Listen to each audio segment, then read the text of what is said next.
Buenos días, mis queridos hermanos, que la paz de nuestro Dios les acompañe en este precioso día. Hoy vamos a tratar de entender un texto que nos envía nuestro Dios. La reflexión que hoy tenemos está titulada Las evidencias de la santificación. Y vamos a ver cuáles son estas evidencias, qué es lo que nos quiere transmitir nuestro Dios. Nuestro Salvador era la luz del mundo, pero el mundo no lo conoció. Estaba constantemente ocupado en obras de misericordia, proyectando luz sobre la senda de todos. Sin embargo, no pidió a aquellos con los cuales se relacionaba que contemplaran su virtud inigualable, su abnegación, su espíritu de sacrificio y su benevolencia. Aquí podemos ver cuál era la obra de Cristo en realidad, ¿verdad? Él nunca pedía que alguien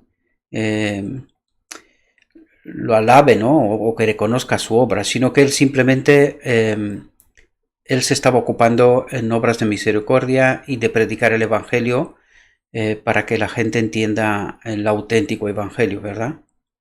Y nunca trataba de atraer la atención sobre sí mismo. Los judíos no admiraban una vida tal.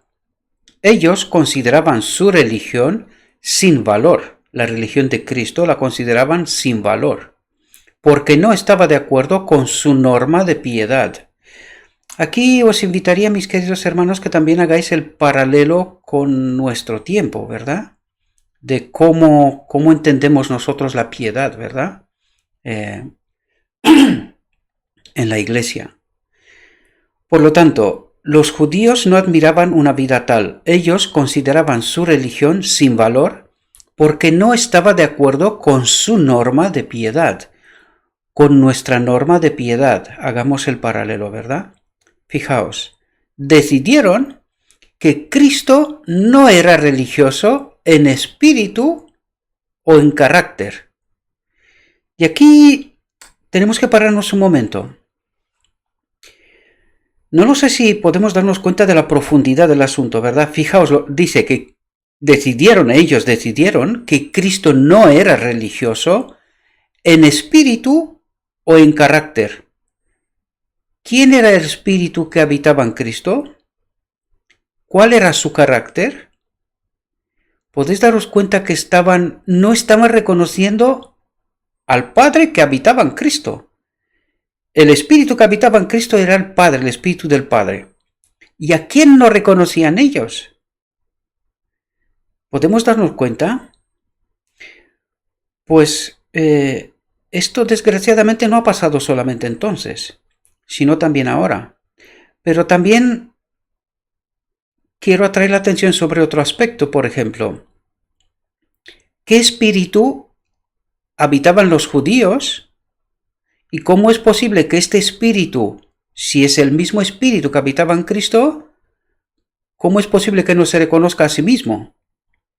Espero que entendáis lo que quiero decir. Es decir, si el espíritu que habitaba en Cristo es el mismo espíritu que tenía que habitar en los judíos, ¿cómo es posible que el mismo espíritu no se reconozca a sí mismo?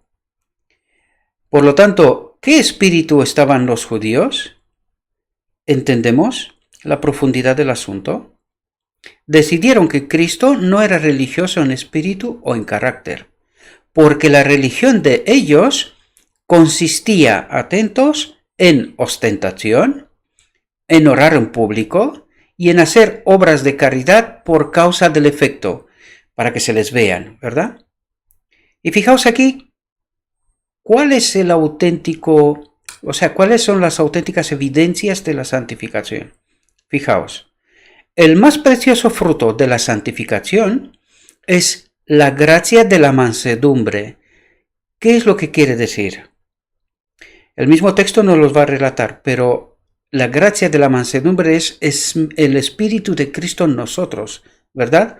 Eso es lo que quiere decir y lo vamos a entender enseguida. Fijaos, el más precioso fruto de la santificación es la gracia de la mansedumbre, es la presencia de su Espíritu en nosotros. Eso es lo que quiere decir. Fijaos, cuando esta gracia preside en el alma. Ya lo dijimos en otras ocasiones, ¿qué es la gracia de Cristo? Es su espíritu en nosotros, ¿verdad? Cuando su espíritu preside el alma, lo traduzco para que lo entendamos, fijaos, cuando esta gracia preside en el alma, la disposición es modelada por su influencia. Por lo tanto, entendemos de quién está hablando, de su espíritu en nosotros, ¿verdad? Hay un constante esperar en Dios y una sumisión a la voluntad divina. ¿Qué es lo que quiere decir aquí cuando dice hay un constante esperar en Dios?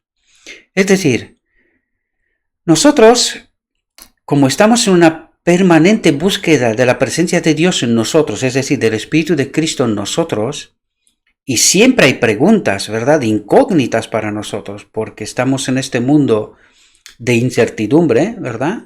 Y siempre queremos saber cuál es la voluntad de Dios.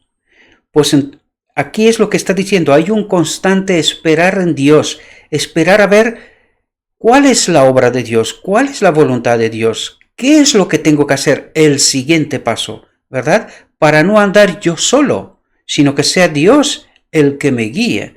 Eso es lo que trata de decirnos el texto, ¿verdad? Hay un constante esperar en Dios y una sumisión a la voluntad divina. Es decir, una vez que identificamos cuál es la voluntad de Dios, nos sometemos a ella, independientemente de lo que nos pueda parecer. Porque siempre, siempre, siempre, la voluntad de Dios es lo mejor para mi vida. Y eso tengo que entenderlo, ¿verdad? Por eso me dice, hay una sumisión a su voluntad, a la voluntad divina. Esto es imprescindible, porque precisamente en este momento, si yo no me someto, estoy cogiendo otro camino y es como me estoy equivocando, ¿verdad? La abnegación, el sacrificio propio, la benevolencia, la bondad, el amor, la paciencia, la fortaleza y la confianza cristiana son los frutos cotidianos de todos los días que llevan a aquellos que están realmente vinculados con Dios. ¿Qué es lo que nos quiere decir aquí, mis queridos hermanos? Fijaos, todos esos frutos primeros que nos dijo, la abnegación, el sacrificio propio, benevolencia, bondad, amor, paciencia, la fortaleza, la confianza cristiana, son los frutos ¿de quién? Del Espíritu de Cristo, del Espíritu Santo, ¿verdad?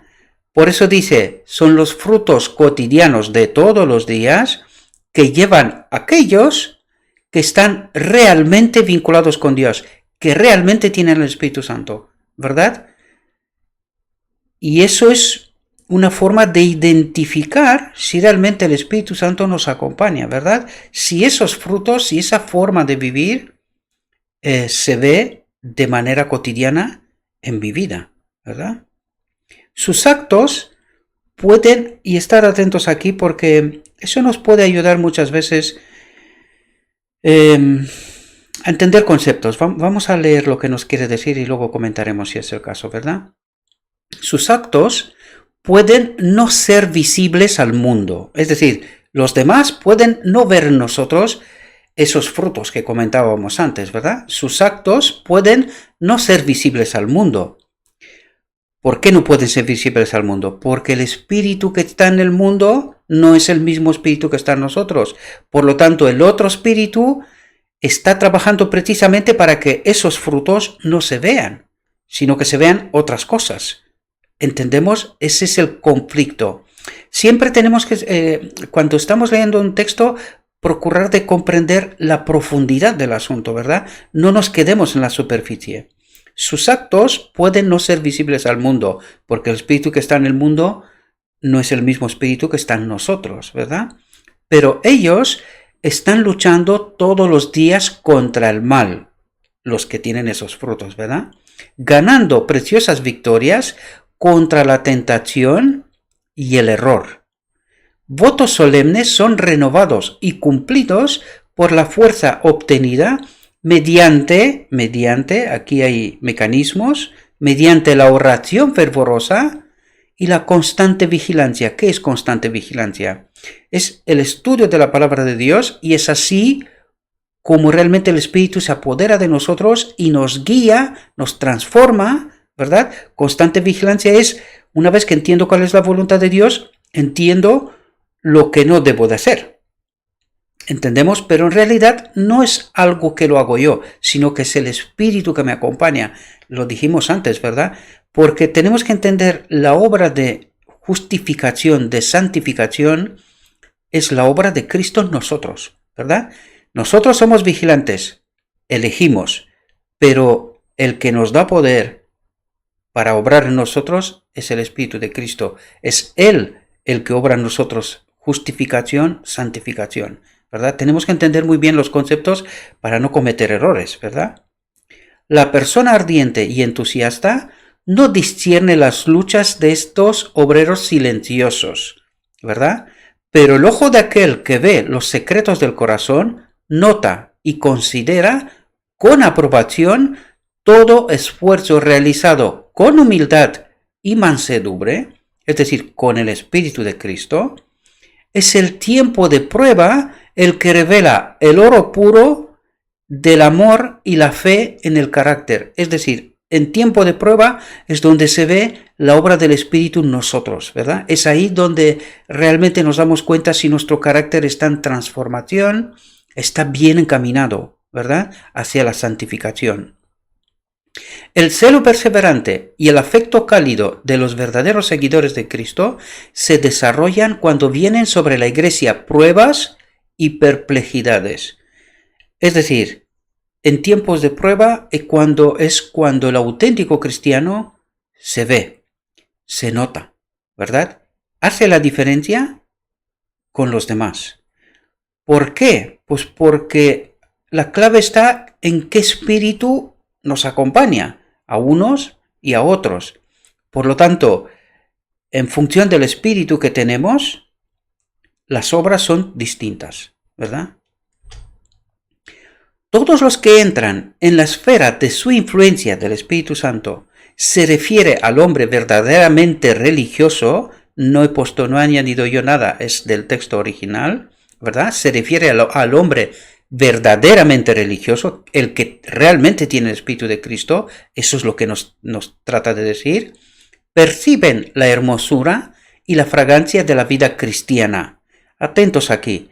Mientras que uno mismo, que él mismo, el cristiano mismo, es inconsciente de ella, ¿verdad? De esta obra, porque la vive por naturaleza, ¿verdad? Lo entiende que eso es lo normal, que es así como tiene que vivir, ¿verdad? Mientras que él mismo es inconsciente de ella, de esta obra en él, ¿verdad? Puesto que está en armonía con sus hábitos y sus inclinaciones. Es decir, el Espíritu Santo modela, transforma nuestros hábitos y nuestras inclinaciones y nosotros percibimos esto como es la forma de vivir natural, ¿verdad? Recordad que Adán en Edén, antes de pecar, él vivía sin pecado de manera natural. ¿Por qué? Porque el Espíritu de Dios habitaba en él. Esa es la auténtica forma de vivir, de glorificar a Dios. Y eso mismo tenemos que experimentar nosotros también, ¿verdad? Ora por luz divina y le gusta vivir en armonía con esa luz. Estemos atentos a eso, ¿verdad? Su comida y su bebida es hacer la voluntad de su Padre Celestial. Su vida está escondida con Cristo en Dios, porque su Espíritu está en nosotros, ¿verdad? Sin embargo, no se jacta de eso. No se puede jactar de eso primero porque el Espíritu está en nosotros y nuestros hábitos e inclinaciones están transformadas, pero lo segundo, daros cuenta, dice, él mismo es inconsciente de ello, ¿verdad? Por lo tanto, no se jacta de esto, ni parece consciente de ello, mira que lo estaba diciendo. Dios acepta al hombre humilde que sigue de cerca en los pasos del Maestro. Los ángeles son atraídos a él, y a ellos les agrada detenerse a lo largo de su senda. O sea, hasta a los ángeles les agrada trabajar a servirnos, a ayudarnos, ¿verdad? Pero fijaos aquí, pueden ser pasados por alto como indignos de que se les dedique atención por aquellos que pretenden haber logrado exaltadas conquistas. Es decir, aquellos que llevan mucho tiempo en la iglesia y que aparentemente están haciendo obras para la iglesia, ¿verdad? Eso es lo que quiere decir. Pueden ser pasados por altos por esas personas, ¿verdad? Como indignos de que se les dedique atención por aquellos que pretenden haber logrado exaltadas conquistas y que se deleitan en hacer proeminentes sus buenas obras. Es decir, siempre están tratando de resaltarse a sí mismo, de demostrar a la iglesia, a la gente, que él está trabajando para la iglesia, ¿verdad? Que su obra es imprescindible de alguna manera, ¿no? Eso es lo que quiere decir. Claro, ¿qué es lo que está haciendo esta gente? Pues colocarse por encima de todos aquellos que realmente viven según la voluntad de Dios y que pasan desapercibidos. Por eso lo decía, pasan por alto como indignos de que se les dedique atención, ¿verdad? No se los ven. Y claro, ni se pueden ver porque son ellos los que se resaltan, ¿verdad? Sus buenas obras y lo que están haciendo todo el rato. Pero los ángeles celestiales se inclinan con amor sobre ellos y son como un muro de fuego que los circunda. Es decir, están bajo la protección de Dios. Recordad a Cristo, ¿verdad? Cuando las Escrituras nos dice que Él se hacía invisible o desaparecía en momentos críticos, es porque los ángeles le servían, ¿verdad? Lo quitaba de ahí, del medio. Pues más o menos eso nos quiere decir que los ángeles obran para nosotros para que esos espíritus, ¿verdad? Y todos aquellos que quieren hacernos daño, pues es como un muro de fuego que los circunda, que nos protegen. Eso es lo que quiere decir, que estamos bajo la protección del mismo Dios, que Él cuida a su pueblo, ¿verdad? Bueno, espero, mis queridos hermanos, que esta reflexión os pueda ayudar. En primer lugar, os pueda ayudar a identificar si realmente estamos en el camino de la santificación, aunque yo diría que nuestra atención no tiene que estar preocupada, no deberíamos estar tanto preocupados en esto, sino que nuestra atención debe de estar preocupados en el estudio de la palabra de Dios, en la oración, porque esa es la forma como el Espíritu de Dios se apodera de nosotros. Y cuando el Espíritu de Dios se apodera de nosotros, en realidad todas esas obras, todo este camino de la santificación, la justificación, es obra del Espíritu Santo, ¿verdad? Por lo tanto, nuestra preocupación es que estemos en la presencia del Espíritu de Cristo, del Espíritu Santo. Esa es nuestra preocupación. Toda la demás obra en realidad lo está haciendo Él, ¿verdad? Y por supuesto, estar vigilantes y no elegir, recordad, el pecado no es una opción para el cristiano. Nunca, ¿verdad? No es una opción. Y también quiero darle la vuelta a la moneda y deciros, mis queridos hermanos, a veces estamos un poco molestos, ¿no? Porque aparentemente no se nos presta ninguna atención, ¿verdad? Es como si fueras uno más y como que da igual si estás o no estás, ¿verdad? Como que eres un poco invisible. Yo diría que eso no nos tiene que preocupar en realidad, porque el que tiene que verse en nosotros tiene que ser Cristo. Y como lo vimos antes en el texto, pues esto normalmente aquellos que no tienen el Espíritu de Cristo no lo van a poder identificar, ¿verdad? Es más, dirán, como lo dijimos al principio, lo decían de Cristo, ¿verdad? Que no es un hombre religioso, que no tiene un carácter conforme, ¿verdad? Claro, porque cuando el espíritu no es el que tiene que ser, pues nunca va a identificar el auténtico espíritu de Cristo, ¿verdad? Porque están en conflicto. Esa es la auténtica realidad. Así que, mis queridos hermanos, espero que esta reflexión os haya podido ayudar también. Y nuestra preocupación tiene que estar centrada en que el Espíritu de Cristo nos acompañe. Esa es nuestra principal preocupación, y entender que el pecado no es una opción, ¿verdad? Nunca es una opción para el cristiano. Os deseo, mis queridos hermanos, que tengáis un próspero día y que todo lo que os he dicho, os lo he dicho en nombre de Cristo Jesús. Amén.